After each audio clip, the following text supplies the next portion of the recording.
Again, kung kahapon, na-discuss natin from Pedya, ngayon, Jeria naman. So, pang matanda. So, sa batting of adult, ganun lang din po yan. Mag-i-introduce pa rin po kayo mismo sa patient na. Kahapon, while nung nag-a-assess ako sa match number 11, medyo it sounds na nagsi-CPR pa rin sila kahit ang ginagawa nila ay pedya. For example, nag-introduce pa rin sila tapos nasanay pa rin sila na there are a trained first aider, which is not. Sabi ko nga sa inyo, tapos na tayo sa emergency response nung nag-discuss tayo ng triangular bandage. Pag nag-start na tayo sa pedya hanggang home field prep, caregiver na po kayo na. Okay? Ibig sabihin, nag-a-act na po kayo in therapeutic approach. Therapeutic, ibig sabihin, may paggalang, may paglalambing, may pagmamahal, may care. Okay? So, kahapon, nag-ano sila, ay, JP, trained first aider, your personal caregiver po pala. So, there's only one infant male lying on the table pa rin ang ginagawa nila. So, ganun pa rin ang pag-identify nila. So, babaguhin na natin. Dapat, pagka nag-i-introduce kayo, so, for example, ako, hi, Mrs. Smith, good morning po. Kamusta po kayo? So, parang nurse, doctor, or kung ano man yung mga nasa hospital na nag-a-attend, nagiging attendant sa inyo. So, di ba ganun sila mag-approach? So, Mrs. Smith, good morning po. Kamusta po kayo? Okay naman po ba kayo? So, nakakain na po ba kayo? So, ganon. Tapos, identify the patient, Mrs. Smith. Identify ko siya. So, for today, Mrs. Smith, according to the doctor's order, and my task for today, so, paliliguan ko po kayo. Okay lang po ba kayo? Okay lang po bang paliguan ko kayo? So, pagka nag-yes si Mrs. Smith, so, magpo-proceed tayo sa body. So, ganun yun. Para nakikipag-usap kayo sa pasyente nyo.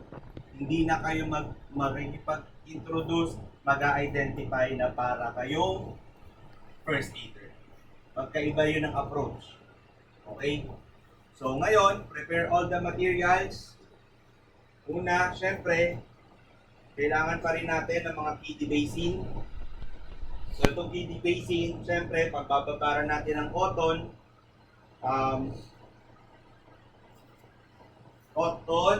and stainless canister na may laman na cotton.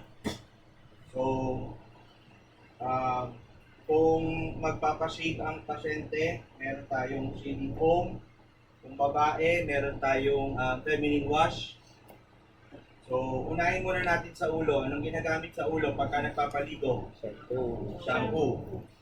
Then, syempre, pagka maglilinis na tayo ng katawan niya, kailangan na natin ng liquid soap or body soap. And then, after nun, meron din tayo ditong lotion, may petroleum, meron tayong mga foam, syempre, meron tayong sterilized gloves. So, para sa yung sterilized gloves, pagka maglilinis na po tayo ng private part, kailangan hindi lang elastic gloves or ordinary gloves. Dapat sterile. Okay? Kasi private part to, prone to for any infection. So, dapat sterilized gloves ang gagamitin natin dito. Okay? Yung mga medical gloves or ordinary gloves, gagamitin po natin yon sa pagpapaligo. Okay? And then, meron po tayong mouthwash. Meron din po tayong toothpaste, toothbrush. Okay? And then, meron po tayong glass. Meron po tayong asepto syringe. Itong asepto syringe, nilalagyan po ito ng water. And then, meron po dapat itong betadine. Alam niyo yung betadine na pwede sa pag-feminine wash? Yes. Color? Blue. Color. Blue. Ay. Yellow. Ay, yellow pala. Purple ba? Okay,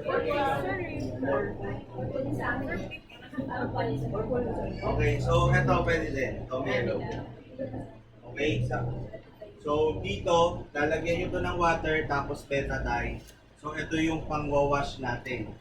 Pagka naglilinis tayo. Which is mamaya explain naman ni Sir. Then kailangan din natin ng forceps. Pa. Kailangan natin ng syempre a pail with water and then deeper. Kailangan din natin ng another pail kasi gagamit tayo ng helipad. Itong helipad po dapat inflated to para itong magiging salbabida.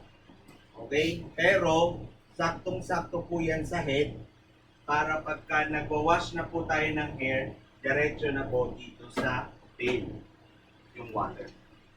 Okay? Parang slide. Okay, ano pa? And then, syempre, kailangan natin ng 3 sets of basin with towel. Small towel. Okay? So, mamaya, explain din natin bakit tatlo ang kailangan. Ano pa? Kailangan natin ng thermometer. Pero ang gagamitin natin ay yung infrared. Cisco.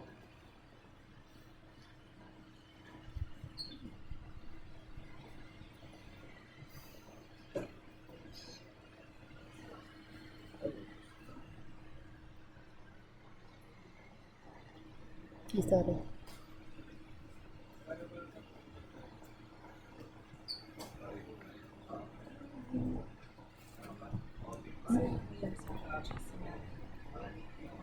Pag masisend.